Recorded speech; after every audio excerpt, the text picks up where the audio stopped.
Hi hello ನಮಸ್ಕಾರ ಎಲ್ರಿಗೂ welcome back to Agnes cooking YouTube channel. ನಾನಿವತ್ತು ಸಂಡೇ ಸ್ಪೆಷಲ್ ಅಂತ ಸಿಂಪಲ್ಲಾಗಿ ಪೂರಿ ಮತ್ತು ಆಲೂ ಭಾಜಿ ಚಟ್ನಿ ಮಾಡಿದ್ದೆ. ಬನ್ನಿ ನಿಮಗೂ ಹೇಗೆ ಮಾಡೋದು ಅಂತ ತೋರಿಸ್ಕೊಡ್ತೀನಿ. ಇದುವರೆಗೂ ನಮ್ಮ ಚಾನಲ್ನ ಯಾರು ಸಬ್ಸ್ಕ್ರೈಬ್ ಮಾಡಿಲ್ಲ ಸಬ್ಸ್ಕ್ರೈಬ್ ಮಾಡಿರಿ, ಲೈಕ್ ಮಾಡಿ, ಶೇರ್ ಮಾಡಿ, ಕಮೆಂಟ್ ಮಾಡಿ.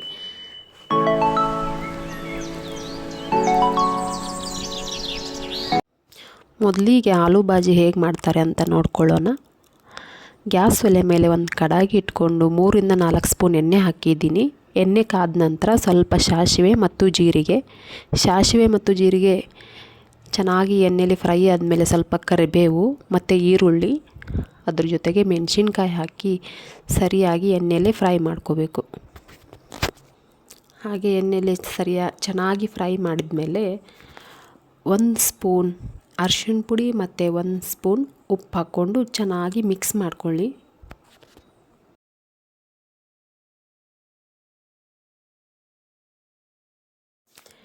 ಎಲ್ಲನೂ ಸರಿಯಾಗಿ ಮಿಕ್ಸ್ ಮಾಡಿ ಸ್ವಲ್ಪ 5 ರಿಂದ 10 ನಿಮಿಷ ಸರಿಯಾಗಿ ಬೇಯಿಸ್ಕೋಬೇಕು. ಎಣ್ಣೆಯಲ್ಲಿ ಸರಿಯಾಗಿ ಈರುಳ್ಳಿ ಎಲ್ಲ ಚೆನ್ನಾಗಿ ಬೆಂದ ಮೇಲೆ ಬೇಯಿಸಿಟ್ಕೊಂಡಿರೋ ಆಲೂಗಡ್ಡೆನ ಹಾಕ್ತಾಯಿದ್ದೀನಿ. 3 ರಿಂದ 4 ಆಲೂಗಡ್ಡೆ ತೊಗೊಂಡಿದ್ದೆ, ಬೇಯಿಸಿ ಚೆನ್ನಾಗಿ ಕಟ್ ಮಾಡಿ ಇಟ್ಕೊಂಡಿದ್ದೆ. ಇವಾಗ ಅದನ್ನು ಒಗ್ಗರಣೆ ಹಾಕ್ಕೊಂಡು ಸರಿಯಾಗಿ ಮಿಕ್ಸ್ ಮಾಡ್ತಾಯಿದ್ದೀನಿ. ಆಲೂ ಭಾಜಿ ರೆಡಿ ಆಯಿತು. ನೆಕ್ಸ್ಟ್ ನಾವು ಚಟ್ನಿ ಮಾಡ್ಕೊಳ್ಳೋಣ.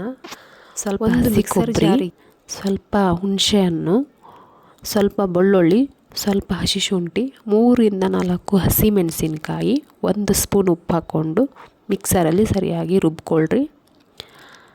ನೆಕ್ಸ್ಟ್ ಸ್ವಲ್ಪ ತರಿಯಾಗಿ ರುಬ್ಬಿದ ಮೇಲೆ ಅದಕ್ಕೆ ಸ್ವಲ್ಪ ಪುಟಾಣಿ, ಸ್ವಲ್ಪ ಕೊತ್ತಂಬರಿ ಹಾಕಿ ಇನ್ನೊಂದು ಸ್ವಲ್ಪ ತರಿಯಾಗಿ ರುಬ್ಕೊಂಡ್ರೆ ಚಟ್ನಿ ರೆಡಿ ಆಯಿತು. ನೆಕ್ಸ್ಟ್ ನಾವು ಪೂರಿ ಮಾಡ್ಕೊಳ್ಳೋಣ. ನಾನು ಬೆಳಿಗ್ಗೆನೇ ಸ್ವಲ್ಪ ಮೈದಾ ಹಿಟ್ಟು ಮತ್ತು ಸ್ವಲ್ಪ ಗೋಧಿ ಹಿಟ್ಟು ಹಾಕಿ ಹಿಟ್ಟನ್ನು ನಾದಿ ನೆನೆಯೋಕೆ ಇಟ್ಟಿದ್ದೆ. ನೋಡಿ ಇಷ್ಟು ಸ್ಮೂತಾಗಿ ಬಂದಿದೆ. ನಾನು ಡೈರೆಕ್ಟಾಗಿ ಪೂರಿ ಮಾಡೋದು ತೋರಿಸ್ತಾ ಇದ್ದೀನಿ. ಪೂರಿನ ಈ ಸೈಜಲ್ಲಿ ಉದ್ಕೊಂಡು ಕಾದಿರೋ ಎಣ್ಣೆ ಒಳಗೆ ಪೂರಿ ಹಾಕ್ಕೊಂಡು ಈ ಥರ ಬೇಯಿಸ್ಕೊಳ್ರಿ. ನೋಡಿರಿ ಪೂರಿ ಎಷ್ಟು ಚೆನ್ನಾಗಿ ಉಬ್ಬಿದೆ. ನೀವು ಈ ಥರ ಮನೆಯಲ್ಲೇ ಮಾಡಿಕೊಂಡು ಪೂರಿ ಆಲೂ ಭಾಜಿ ಚಟ್ನಿನ ತಿಂದು ನೋಡಿರಿ, ಸೂಪರಾಗಿರುತ್ತೆ. ನಮ್ಮ ರೆಸಿಪಿ ನಿಮ್ಗೆ ಇಷ್ಟ ಆದರೆ ಪ್ಲೀಸ್ ಲೈಕ್ ಮಾಡಿರಿ, ಶೇರ್ ಮಾಡಿರಿ, ಕಮೆಂಟ್ ಮಾಡಿರಿ. Thank you.